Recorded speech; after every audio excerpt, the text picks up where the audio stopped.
much, Coach Karen. We want to thank God for you. Thank you for your leading, and thank you for the very powerful interactive session that you just had. The questions were very intriguing, and I believe that all of us have found it very, very, very helpful in that. So thank you for allowing the Holy Spirit to lead you in the selection of the questions. I don't know how you do it, but every time that you do it, it's so awesome. May God bless you, and may He keep shining His countenances on you. Thank you, Coach Karen. And then welcome to you, everybody. We want to thank you for being here. If you are here for the first time, you are at the right place and at the right time. We welcome you with both hands and with our hearts. Please keep coming. Here is where we talk about the biblical principles that sustain our marriages. And I believe that many, many marriages have improved as a result of this platform. Now, as a way of beginning, I want Coach Karen to lead us into looking back at what we talked about last week. What did we talk about last week? And even the week before. What did we talk about? What's the topic that we're discussing? What did you learn? What was the thing that resonated with you? So here is the moment of interaction again. I want you to unmute yourself or raise your hand, and then Coach Karen is going to call your name, and then you unmute yourself and you share with us what we learned about. But if you are in a place where you are not able to do that and you can write, we encourage you to write in the chat. Just mention what did we talk about? What did you learn? What was your takeaway from this session last week? Over to you, Coach Karen. Okay, Master Coach Isaac. So if you can raise your hand, in that way, we're going to share our answers, okay? You can unmute yourself or you can write in our Zoom chat. So we would like to know what's the best thing that you liked, that you shared, that you treasure in these last sessions, in these last 2 sessions. Can you tell us? Please raise your hand. Please unmute yourselves. We want to hear from you. We want to hear from you. What was the subject, the topic last Friday? Hi, Coach Karen. Hello, Rachel. How are you? Please. I'm all right, yourself. Yes, we were talking about rediscovering the power of physical touch. Yes, excellent. So what's the thing that you like the most about the session? The thing really is that, we were all born, or should I say we're all created to enjoy physical touch. And it doesn't mean that physical touch is all about intimacy or what, but the connection that comes between the two, skin to skin, it has a great therapy, such that people can actually communicate through physical touch.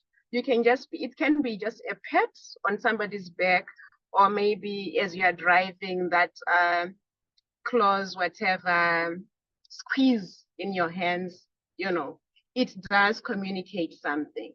Yes. Yes, excellent. Thank you, Rachel, for sharing with us. Thank you, thank you. Who else? Who else wants to share? Beatrice, go ahead. Okay, we were talking about maintenance of physical intimacy, but what was profound was that we must be very intentional. We must have creativity, and this will fuel our relationship. And we have to normalize talking about intimacy and the power of touch within the confines of marriage. Yeah, thank you. Thank you, Beatrice. Yes, excellent. Thank you for taking notes. Thank you for sharing with us the things that you like the most about our last sessions. Henry, do you want to say something?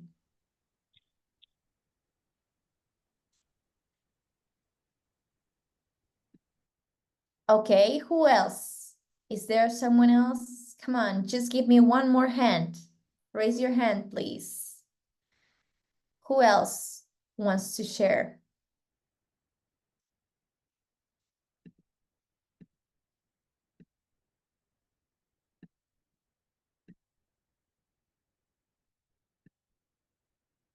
Well, so far we've talked about the physical touch, the skin to skin, how this creates a better communication, a better relationship. We have seen that also marriage must be enjoyed in nakedness. We must normalize speaking about sex and physical touch in our homes, in our schools, in our churches. And we remember also that sex is not a reward for good behavior. So we are just learning. We keep learning, and we want you to be here with us. So we want you to stop looking at your cell phone. We want you to stop doing whatever you're doing and just be present, listening to our today's session. Rachel, go ahead. Okay, thank you so much.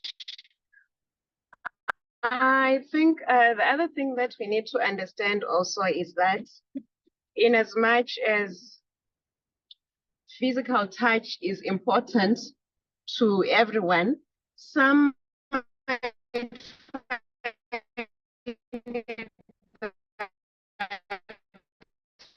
probably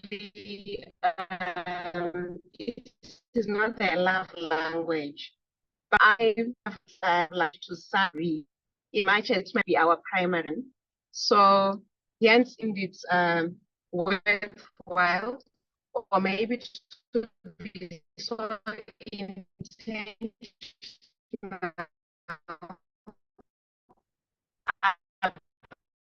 about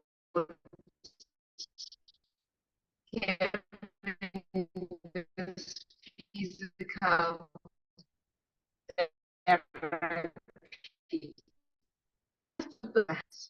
Rachel, Rachel, Rachel, your connection is not, I thought it was mine. I'm sorry, Coach Isaac. You have something about okay. Rachel, your connection is your connection is not very clear. Your voice is not audible because it's jerky. So maybe Coach Karen can ask you to repeat later. But for now, your connection is not very good. Okay. Yeah. All right. Sorry, I'm not sure what's going on. No, but that's right fine. now you're actually good. Right now you're very clear. Okay, let me just try to repeat it, and I'll just make it a bit short. Thank So you. I was saying that we were all created with different love languages. And, as much as probably physical touch might not be somebody's primary love language, each human being does have a level of physical touch as their love, such that in a marriage setup, the couple should really find it worthwhile to make sure that they fulfill the need of physical touching to their other spouse.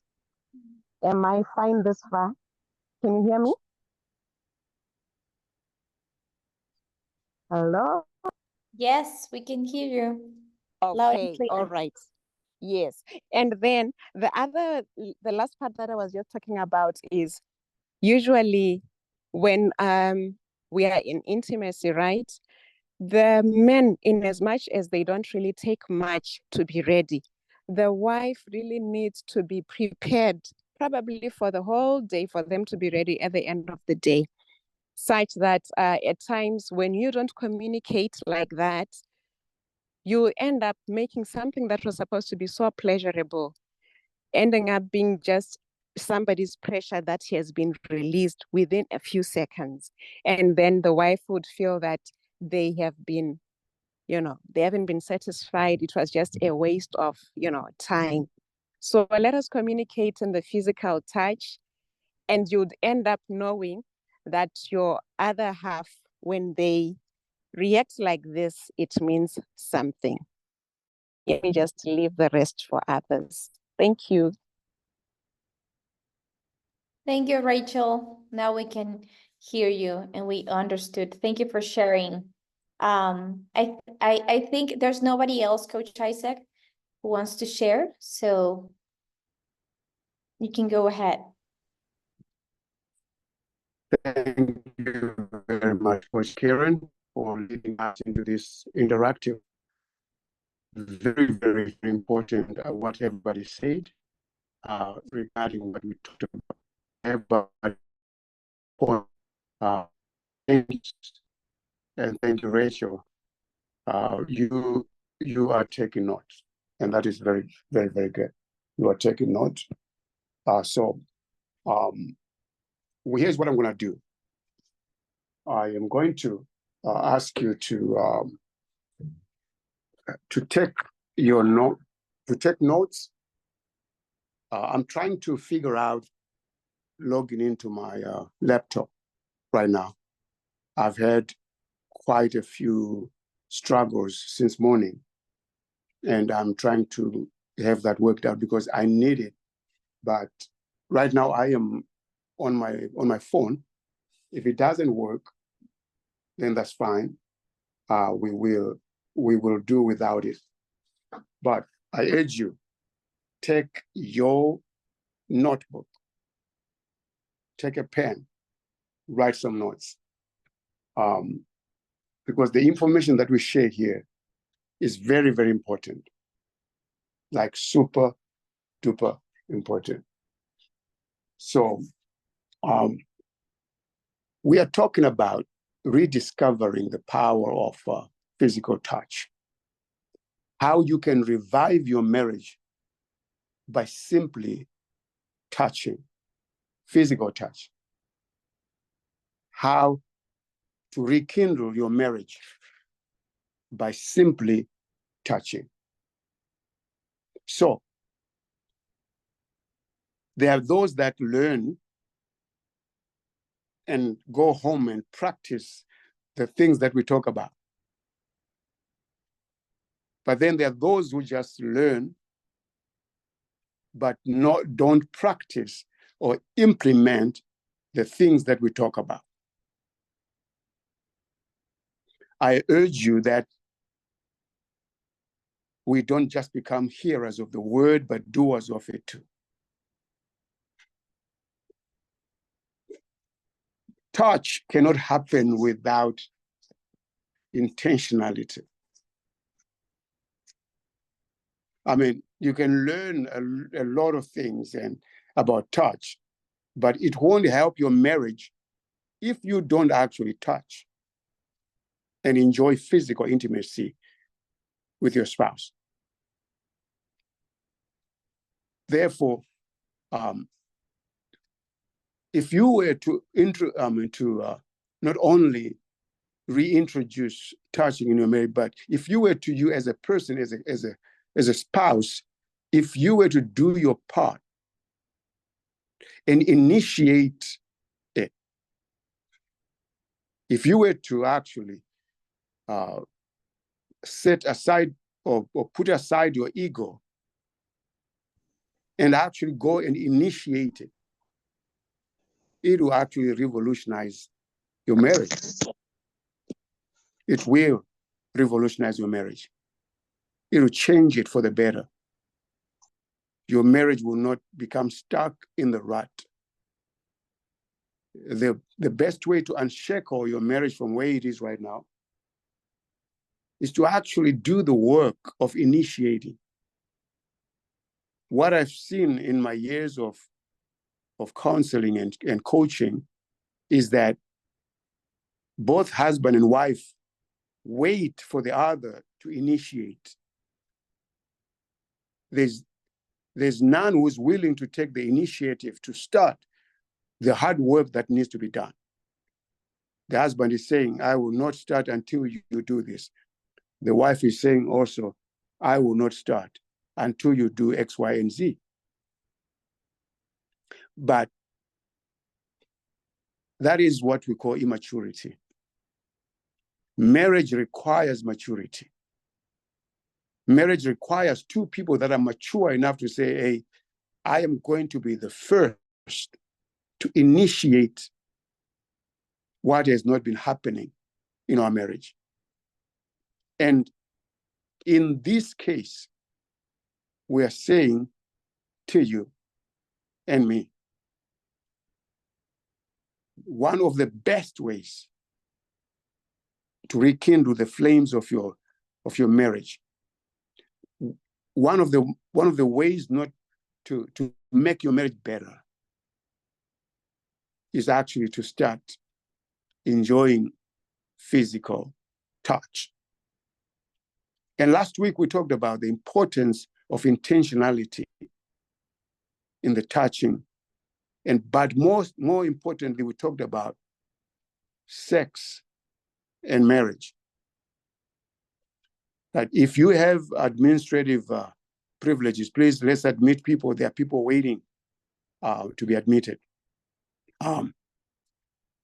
So, and for all of us, if you think of somebody else that needs to hear this message, please do them a favor and share with somebody. Share the link that you used to come here with somebody else. Now, last week we talked about sex in marriage, not just physical touch. We were specific on the sexual part of the physical, right? The people who were here correctly said, especially Rachel and Beatrice, they were correct in what they said, that we talked about the need for just physical touch, sometimes not for sexual reasons, but you are just touching for connection. Not every touch must lead to sex. We have to normalize touching without ending in sex. While that may be hard for a man to think about, because for the majority of men, every touch must lead to sex. For the majority, I didn't say for every one of, for the majority of men, they believe that every touch must lead to sex. But while that is right, and we left that. Right now, last week we talked about we have to enjoy the sexual experience between husband and wife. And we debunked the false narrative that some people have prescribed to, which is that sex is only designed for procreation, which is for creating children. That's not the only reason why God created sex. We say, number one, sex is good. Very good. It is God created. And there's a book in the Bible, Songs of Solomon, that speaks about that. Not even emphasizing the need for procreation, for producing children, but only just the enjoyment of it. That you would read verses like, let her breast satisfy you. What has that to do with producing children? So if you read the entirety of Songs of Solomon, you will realize that there's nothing, or there's very little, if any, about the producing of children, procreation, but the enjoyment of the sexual experience just for the sake of enjoyment. So, and we talked about that. Because of that, we have to also understand that Sexual fulfillment is a human need. It is a human need. Why is that important to highlight that it's a need? Because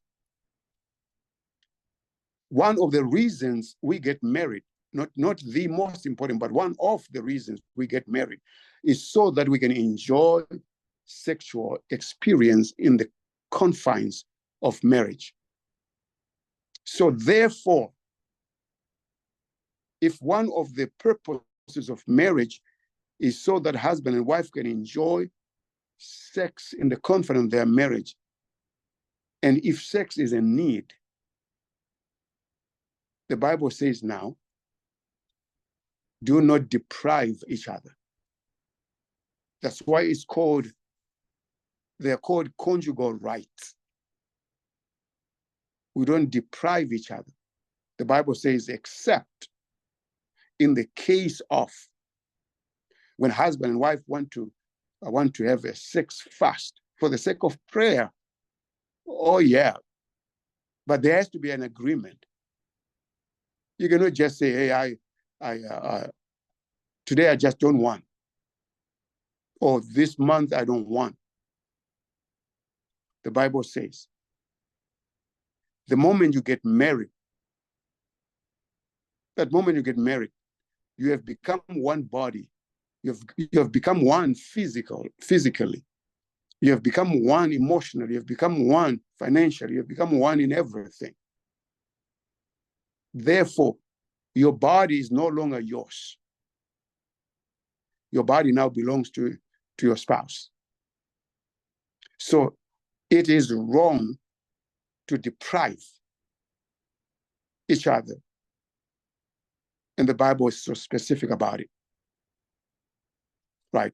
And I'm asking my people to write those verses down, please. Let's write those verses down as we go. Let's have interaction in the comment as usual. So it is not right to deprive each other unless one is sick, unless there is need for prayer, unless there is physical abuse, unless you are being forced to do some things that you're not comfortable to do.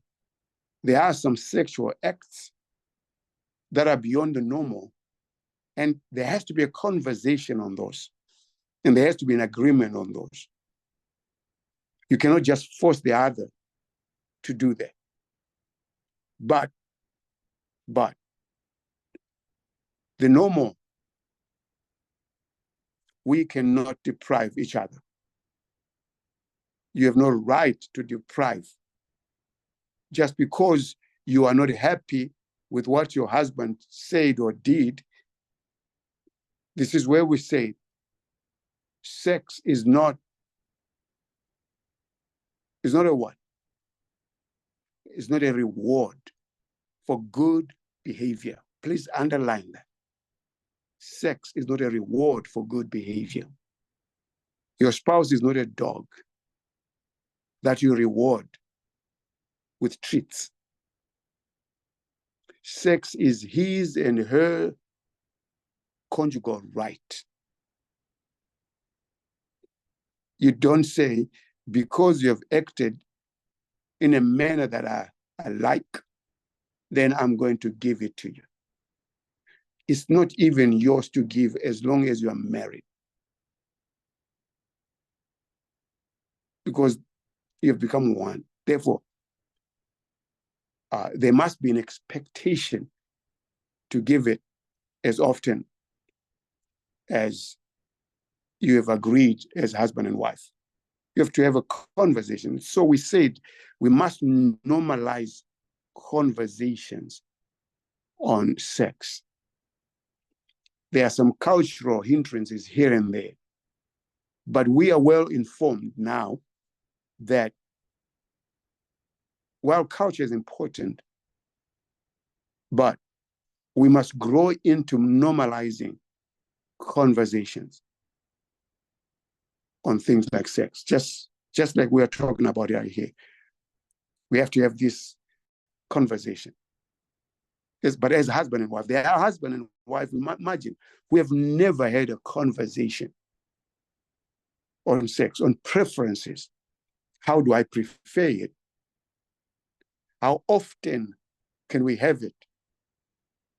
Right. Are we going to have it daily or hourly? Are we going to have it once a week or once a month? Let's have a conversation, because this thing is ours to enjoy. So if you don't have those conversations, then there will be, that's why there are problems in the marriage, because you have differing expectations. And those expectations have never been communicated. So there's so much frustration. One wants it every day, the other wants it every month.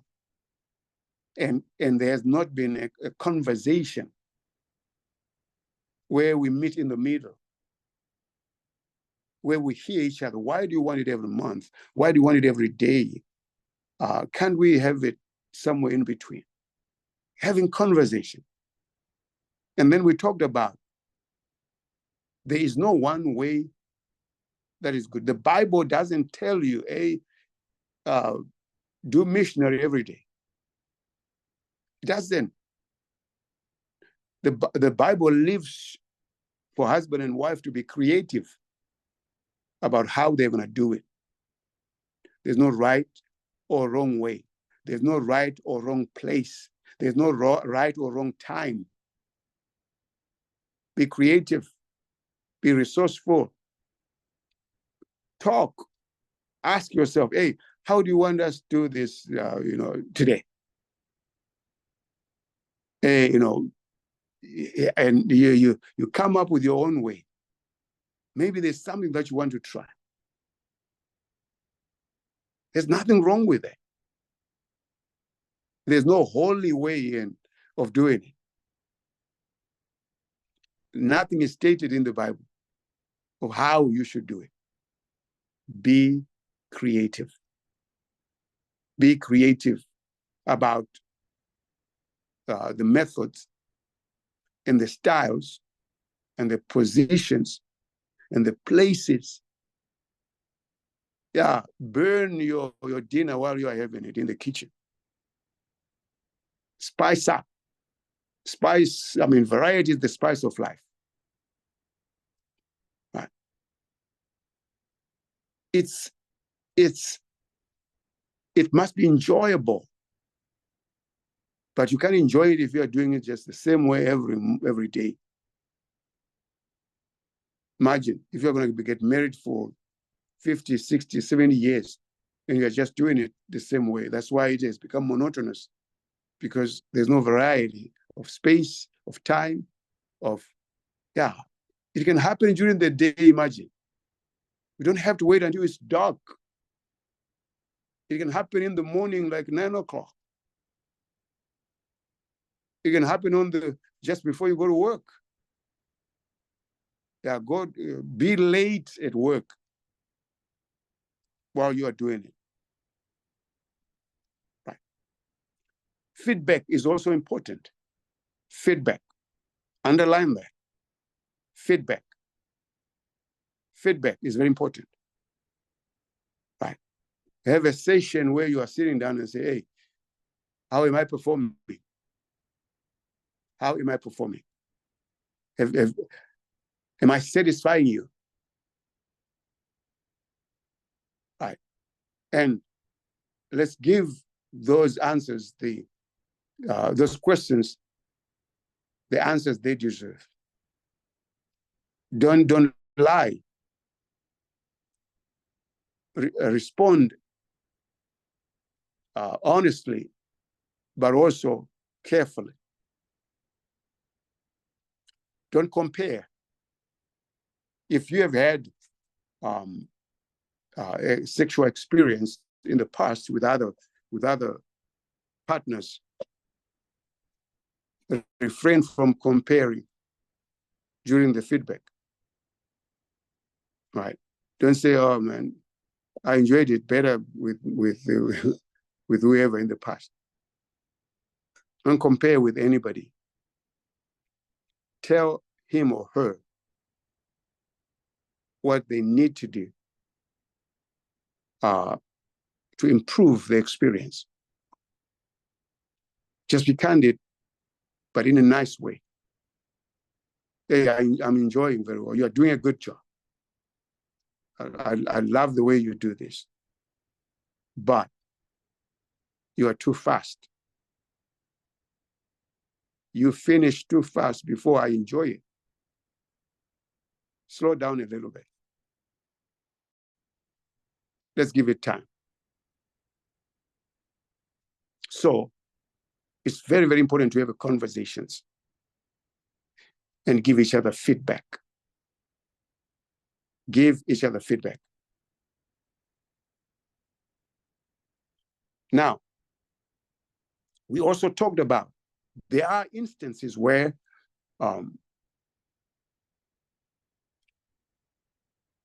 there are challenges, real challenges. Challenges like ED, erectile dysfunction. Very, very normal. The majority of men above the age of 40, the majority, not minority, the majority of them suffer from ED, erectile dysfunction. And just because there is or he has erectile dysfunction doesn't mean that your sex life is over. There are ways to counteract that. There are ways to do and still enjoy, even if he has erectile dysfunction. Read books, get coaching.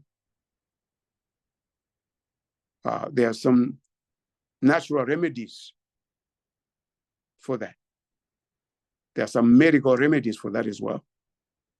You have conversations and you find a way that satisfies you. Like I said, there are medical remedies, but there are also natural remedies. There are some cultures that are so rich of these things that in those cultures, there isn't any people that are in the majority who suffer from ED. Some introduce toys when that happens. Like I say, God does not tell us how to do it. He just said, do it. It's up to you on how you do it. As long as you agree with each other. As long as both husband and wife are comfortable trying things, you can try. Right? So, when you do and allow and normalize conversations about this, that's when the spouse is free to actually try these things. But one big caution, big caution, is that the conversations on sex between husband and wife, whatever conversation that you have, must be strictly confidential. One thing that has destroyed sexual relationship between husband and wife is when number one, begin to share with other people their experiences in the bedroom. That's a serious violation of each other's privacy.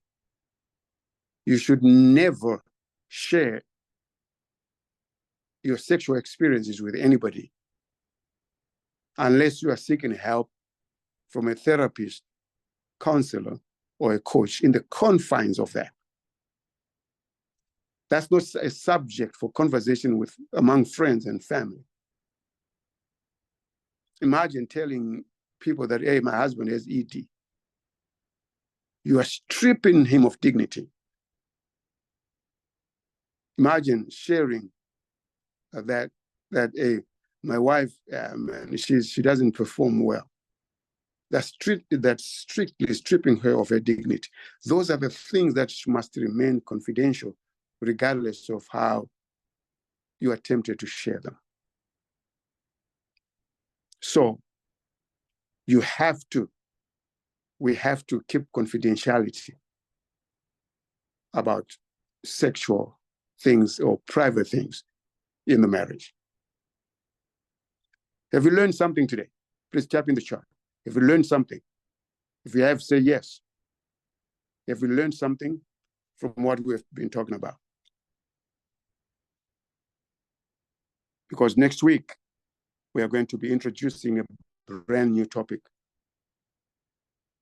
Now, I'm going to open for questions regarding the aspect of physical touch and sex within marriage. Do you have any questions? And Coach Karen is going to moderate that. Over to you, Coach Karen. All right, Coach. So the subject for today is really interesting. So we would like to know if you have any doubts or questions. So please raise your hand. We are 25 in this session, in this webinar. If you are unable to unmute yourself, you can even write your question in our Zoom chat, okay? So please share with us your questions. Coach Isaac, I have just received a private message from someone that does not want to be recognized by name. So this question is about what to do when you don't feel anything and for your spouse, and you don't want to have intimacy with that person anymore because you no longer get excited about sexual intercourse. That's a very, very profound question. Those things happen. Here's what I would say. Number one is behaviors and feelings don't just happen or don't just disappear. There's often a reason or a reason why that happened. So you might want to dig deeper below the surface to understand why that is. And usually it doesn't happen overnight. It happens over time. And on sex, it could be that there's something that you don't tolerate, and you have been tolerating, and over time, you end up now completely having no feelings at all, because probably you already resent the person. Because while sex is physical, it is also very, very emotional. Very emotional. So it could be that you emotionally have checked out. And once you check out emotionally, the physical doesn't mean anything any longer. So there is a reason why you feel that way. And with the help of a therapist, you can go deeper below the surface into why you may be feeling that way. And there has to be a lot of questions asked, historical questions asked. There could be a pattern that is already developed over time. So the answer is not one. It could be multiple things. But you need to be sitting down with somebody, either a sexologist or a therapist, sex therapist, or somebody who understands these things, and they will guide you into why you may be feeling the way that you feel. And now the good news is that it is possible to rekindle those dying passions and feelings. Very, very possible. Once you discover why, and those whys have been eradicated, it is very possible to begin to feel for and desire to have sex with the same person that you had already you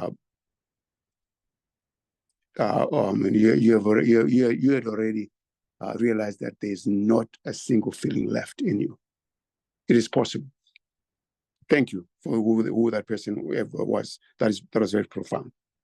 Any more questions? Yes, I have. Surprisingly, I have very private questions. That's why they are not on our chat. I'm not going to reveal the name of the persons.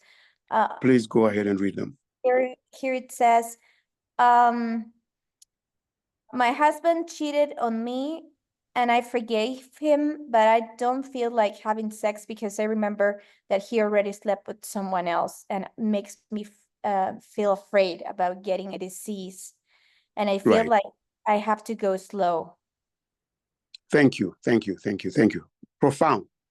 You see what I was talking about, right? There's always a reason behind it. And for this person, the reason is that their husband cheated. And there's fear of contracting STIs. And that's very genuine, right? So in instances like that, here's what I recommend always is that, number one, get checked, both of you. Get checked. Because you're fearing to contract disease. The disease may be there and the disease may not be there. The only way to know if there's a disease is to get checked. So you book an appointment and you go and get checked, the result comes, and then you know that if you were to re-engage with him, there is no, sometimes you have to do it like 2 times or 3 times or 4 times if you want, just to be sure, right? If you know that your partner has cheated, I don't recommend just rekindling the marriage without getting checked. You don't want to die, because these are serious diseases. You can actually die. So it's wise. Just because you're forgiven doesn't mean that you have to be blind about it. Just because you're forgiven him doesn't mean that you should put yourself at risk. Get checked. He must get checked, and both of you. It's just a good idea to get checked, both of you, at the same time. And then, based on the results, you can figure out. But also, it's very important that you realize that the emotional hurt that happens based on the realization that my spouse cheated needs time. You need time to heal. So it's okay to take it easy and listen to yourself, listen to your body, but communicate with your spouse. Hey, I really want to do this, but right now I'm struggling. Give me time. That communication is very important. Thank you. Another one. There's a similar question, but it has a little difference on it. If we have a different one, let's find something that is completely different. If there is. Okay, what do you do when your partner cheated and you keep comparing yourself to what you have in your mind of what might have happened? Very, very, very powerful once again. In that case, you need coaching, you need counseling, you need therapy. Right? Because the images that are on your mind do not just disappear by themselves. They're created. It's a way of coping that is not helpful. So you need somebody else who is a professional who knows how to deal with such, so that they can walk you out of there, because those images will not suddenly just disappear. It's very common that if you know that your spouse cheated, it's very common to begin to compare yourself with that person, whether you know them or don't, and begin to think and have mental images of them that may not be even correct. So you need therapy. You know, your mind has already been messed up. You need therapy to get rid of that. Thank you. Okay, we have another question. This is a very complex one. My wife has had many sex couples before we got married. She was not Christian, and I feel like she can get bored of me sexually. Sometimes I realize when she sees a man, if he's handsome, and I realize that I have a jealousy problem because of her past. What can I do? Yeah, that is a very complex question, but yet very profound. This is why it is never advisable to have multiple sexual partners before marriage. It's never advisable, right? Multiple, because of this problem here, right? And what he's saying is very correct. If somebody has, let's say somebody has had 10 different partners in the past, he or she cannot help but compare the 10, right? Do you know that there are people, this is real, please listen to this, very real. I've had couples that have, and spouses that have told me this, that while they are married to this current husband or wife, while they are having sex, in order for them to enjoy sex, they have to think of somebody else they had sex with in the past. Imagine that. Many people have confessed this to me, saying that, you know, I have to bring to my mind somebody in the past and think and behave as if and act as if I am having sex with them while I'm, imagine how, you know, yeah, imagine that. It's very possible, very, very possible. And it happens more frequent than we may believe. So if you're already married to a spouse who has had several, nowadays they call it body counts, right? If you're already married, then again, I always suggest professional counseling, so that you can find ways of coping with the, number one, with the jealousy, but secondly also, as this person said, the wife, even when she's walking with him and somebody, a male who is handsome passes, he can see that she's attracted by it. Imagine how that affects the husband and the marriage itself. So, and she may not even realize it, may be subconscious to her, because there's been a pattern in her life, probably in her singleness, where she has had multiple partners, that there's a sexual pattern that has developed in her mind. These things are deep. These things are deep. Like they say, it has been proven that